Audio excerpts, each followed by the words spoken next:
If you want to change your life, you've got to read books. And trust me, this is coming from somebody that I always made an excuse like, oh my God, books are boring, I sleep off, I don't enjoy reading books. I have been lied to. The reason why I didn't like reading books was because I found the wrong book. I didn't really understand the idea of book. You see, books are somebody sitting down for many years, many years, documenting their life, their strategy, their secret that have made them successful or an expert in a particular field. And it's not an easy thing to do. I mean, there are so many books that are just flawed, but I'm talking about real experts. So you find good recommendation. And that's why I'm going to show you some books that I've read that will change your life. First one I want to talk about is The Courage to Be Disliked. You see, this book literally changed my life. So this book talks about how, the phenomenon that shows you how to free yourself, change your life, and achieve real happiness genuinely. Says that the world is not complex. We make the world complex in our mind. So if you genuinely develop the courage to be disliked, then people's opinion will not move you a bit. Number two, I want to talk about the Akma of Nava Ravikant. This man is actually a very wealthy person. Gives a lot of good advice on how to get rich. There are a lot of strategies. To be honest, I've not finished reading this book. I've just came through and I'm like, I need to sit down and read this. So this is one of my latest books. But I've talked, my coach, which I'll show you next, I've talked highly about this man. There's so many things he talked about on how to create leverage. And to create leverage, you need to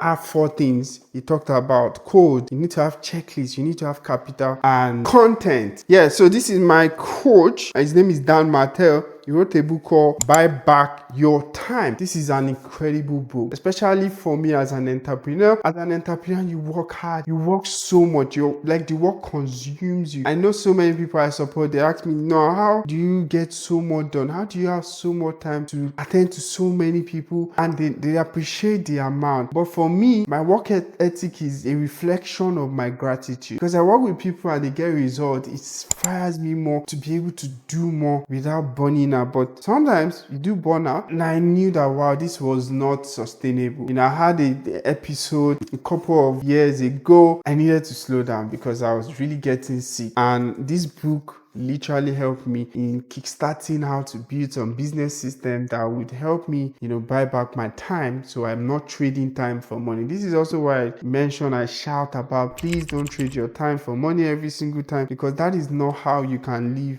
a rich life, a fulfilling life. Get this book, it will change your perspective. Number 4, I want to talk about the importance of learning specialized skill.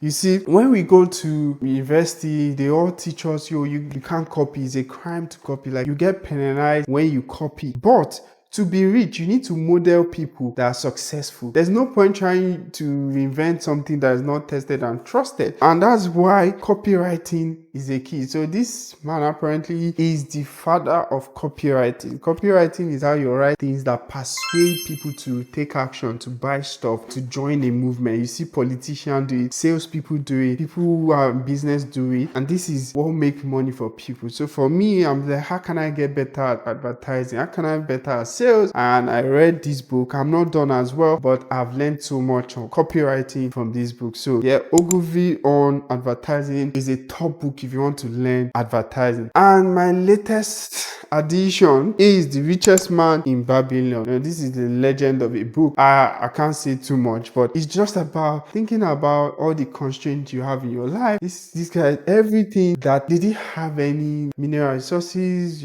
people of Babylon, but they became the richest kind of like tribe in the world. They pushed through that obstacle and found solution to change their life, and they became notable. So it also inspires me to think about my own life through the constraint. As immigrant, we come to this country and you need to integrate. To get a job is challenging, to move forward is challenging, to get a house is challenging, to pay through school is challenging, to learn how road rules to drive is challenging. There's so many things that would challenge you, and just just knowing that as long as you keep working, push through the constraint, it makes you better. It's a sign of growth. It's just reassuring. And when you read this type of book, it inspires you more to do more, to push beyond the pain line. And that's where I learned this, to say that if you're somebody, you're struggling with interviews, struggling to get a job, you want to build a new career in tech, we can help you get started. All you need to do is click the link below or in the description, and I'll help you get started. So I'll see you on the other side, and please let me know, what book are you reading that has changed your life? I would love to read from you. See you on the other side.